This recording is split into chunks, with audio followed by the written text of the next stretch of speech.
chiaramente Cortina è già conosciuta nel mondo per la sua ospitalità e per le montagne, però appunto la cultura è quella che cambia appunto l'impatto sia sul viaggiatore, ma che arricchisce anche la comunità e il territorio.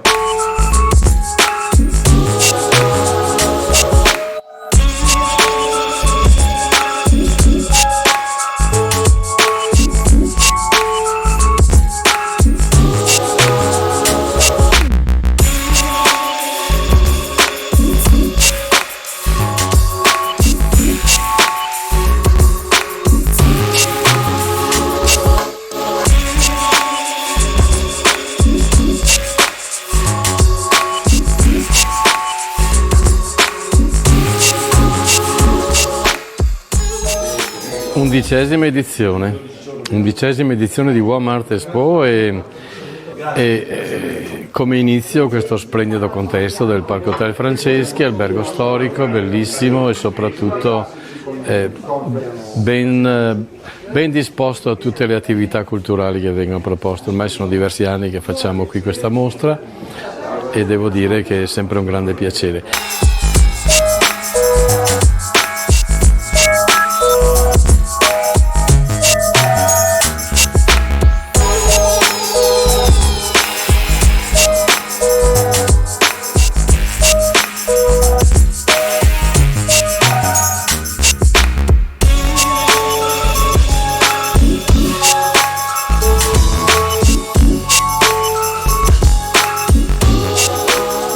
Poi la mostra si sposterà a settembre in quel di Venezia durante la mostra del cinema e anche in parallelo tra l'altro anche la Biennale, e poi finirà a Treviso. Come questo è tappe consolidate.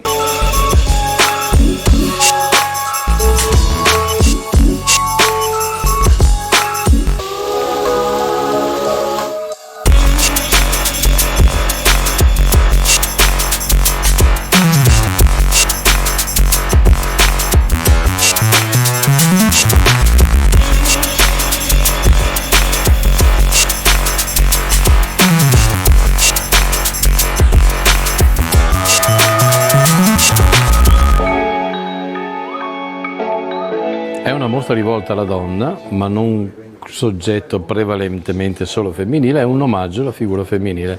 Quindi gli artisti sono lasciati liberi, anche se la figura femminile è preponderante, però è una mostra che è proprio dedicata al mondo femminile, alla figura della donna. In questo contesto poi vengono messi anche degli eventi collaterali sempre relativi a questo tema. Uno per esempio sarà al Lido di Venezia, dove faremo un concerto sempre dedicato alla donna con a pianoforte fronte laguna, nel splendido contesto della laguna di Venezia durante il tramonto.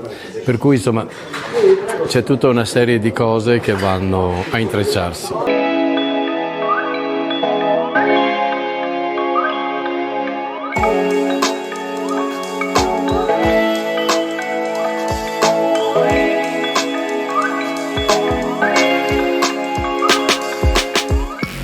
È anche un evento collaterale di quello che poi è Arredamo, dove come Arte in Fiera da alcuni anni si partecipa con un piccolo spazio per presentare degli artisti, e buona parte di questi artisti sono gli stessi artisti di Woman che poi proseguono anche a novembre in quel bellissimo contesto della Fiera Arredamo, che è la mostra storica di Longarone Fiere, dedicata alla montagna, al mobile, al legno, alla tradizione, cose di cui abbiamo sempre più bisogno di riscoprire.